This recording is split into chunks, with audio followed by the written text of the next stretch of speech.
I got miffed at my 15-year-old son a couple of weeks ago. Now, I need to tell you that Hiram is one of the finest young men you could meet. He is as honest as the day is long. He is smart, kind, clever, and as industrious as they come. I love this boy. And yet I found myself seething at him. In the moment, I felt he was rude, cold, ungrateful, and manipulative. At least that was my story about him. That story generated a potent emotion that was threatening to cause me to say something hurtful to him. He wasn't behaving the way I wanted him to, and in the zeal of the moment, I felt an insane certainty that a well-aimed tirade might help him reform his life beginning this instant. In fact, I felt it was my moral duty as a loving parent to lay into him. Well, this embarrassing moment exemplifies one of the things I have become most conscious of in the last 10 years.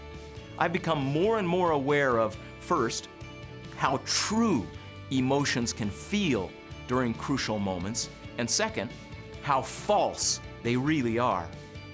I've learned to be suspicious of my convictions during these moments of strong emotion, and more confident that if I use the tools I've learned, I can create an entirely different set of emotions.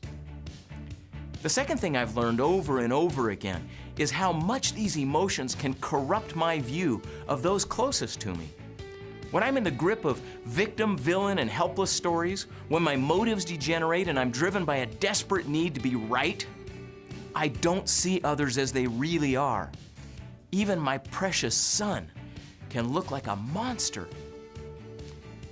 As my brain tried to force an unhelpful sentence out of my mouth aimed at the heart of my son, I did what we've advised you to do in similar circumstances. I asked myself, what do I really want? I challenged my story. I asked myself, why would a reasonable, rational, decent person do what Hiram had just done? I examined my role. In a matter of seconds, I started to feel muscles in my chest relax. My shoulders dropped a full 2 inches. My hands unclenched. But most important, my heart did too. As this happened, Hiram literally transformed in front of me. He was no longer a monster.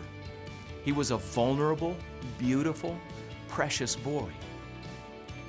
Whereas moments earlier, I was thoroughly convinced my view of him was just and true, I now had an entirely different view that I felt even more was just and true.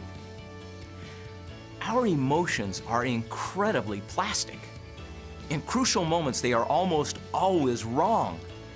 With practice, though, we can gain incredible power to change them. And as we change them, not only do we learn to change how we see those around us, but we learn to change our very lives as well.